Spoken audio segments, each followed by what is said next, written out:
Hello students, welcome back to the biology class. So in the last class we continued the chapter number 18, that is body fluids and circulation, and we discussed the topic of electrocardiogram. We learned in the last class that the graphic recording of the electric potential produced by the cardiac impulse during the origin of the impulse at the SA node and the transmission of this impulse through the AV node and then through the AV bundle along with the bundle of His through the Purkinje fiber throughout the walls of the ventricle. This whole concept is called as the electrocardiogram. The instrument used in this concept is called as electrocardiograph. Its electrodes pick up the weak electric impulse through the surface of the body. We learned in the last class that when we do the electrocardiogram, or when this machine is used for a detailed evaluation of the heart's functioning, we always use three electric leads. One of the lead is attached to the wrist, right wrist, then the left wrist, as well as the left ankle. So generally three electric leads are attached, but if we want to do more detailed examining of the heart's functioning, then there has to be attached more number of multiple leads, and they are attached to the chest region.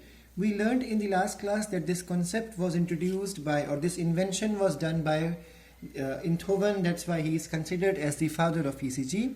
In the last class we learned about the horizontal line which passes through the ECG, which is called as the isopotential, or also called as the baseline. We learned that there are 5 waves or deflections which are present in the graphical representation of ECG. And those 5 waves are P, Q, R, S, T. We learned that out of them P, R and T waves are positive waves, Q and S are the negative waves, and even we learned that the P along with the T waves, they all are, both of them are the blunt in shape, and the Q, R, S are supposed to be the sharp one. We learned that the P wave is involved with the development of action potential at the SA node, and then P wave is also involved with the spread of this action potential throughout the atria, which causes the depolarization of the atrial valve. We also learned that QRS complex is involved with the repolarization of the atrial muscles with simultaneously, because SA node generates the impulse, then it passes to the AV node. So QRS complex also represents the depolarization of the ventricle muscles. The PQ interval indicates the contraction of the atria. Similarly, the QR indicates the transmission of the impulse from SA node to AV node, and the RS indicates the transmission or movement of the impulse from AV node till the Purkinje fiber. And the T wave represents the end of the ventricular contraction. So we understood this graph in detail in the last class, and we also understood that there is something called as blood pressure. We learned that the pressure which is exerted by the flowing blood on the elastic walls of the arteries is called as the blood pressure. We learned that whenever the ventricles contract, because ventricles are the distributing chamber, so with a great pressure blood is pushed into the respective arteries. So arteries receive a high pressure movement of the blood. Therefore arteries carry more musculature in their wall, or you can say the arteries have more elastic valve.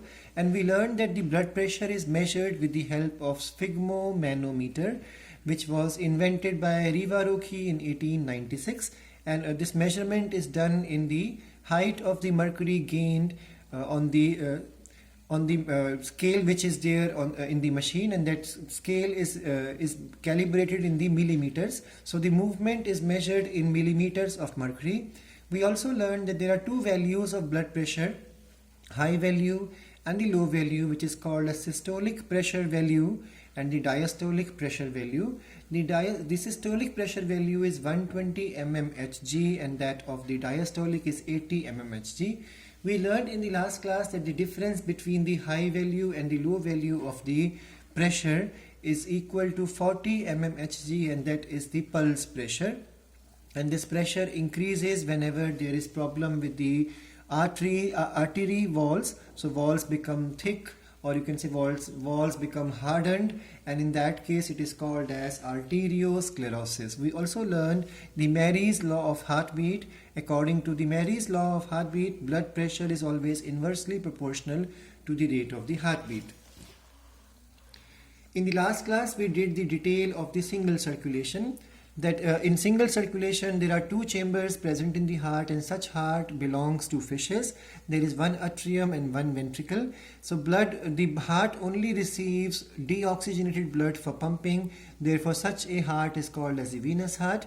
We learned in the last class that this carbon dioxide rich blood then shifts to the gills for oxygenation, and once oxygen rich blood is there, it again shifts back to the whole body without participation of the heart. So heart gets only the carbon dioxide rich blood to be pumped. That's why it is called as the single circulation. We also learned that there is something called as double circulation. It is of two types, incomplete and complete. The incomplete double circulation occurs in 3 chambers, which are found in the amphibians and lungfish, and 3.5 chamber, which is found in the reptiles. And this type of circulation is incomplete. In the case of 4 chamber hearts, which belong to the birds, mammals, and crocodile, gharial, alligators, the complete double circulation is present. We learned in the last class that during double circulation, the heart receives both type of blood, oxygen rich and deoxygenated blood. That's why it is called as arteriovenous heart. We did the diagrams also in the last class of the type of heart which we see in the fish, type of the heart which we see in the amphibians and lungfish, type of the heart which is present in the reptiles, and type of the heart which is present in the birds, mammals, and crocodile. There is no mixing of the blood in the case of the 4 chamber heart. There is some mixing of blood in the case of 3.5 chamber heart. So these are less efficient compared to the 4 chamber heart, but these are better efficient compared to the single circulation heart.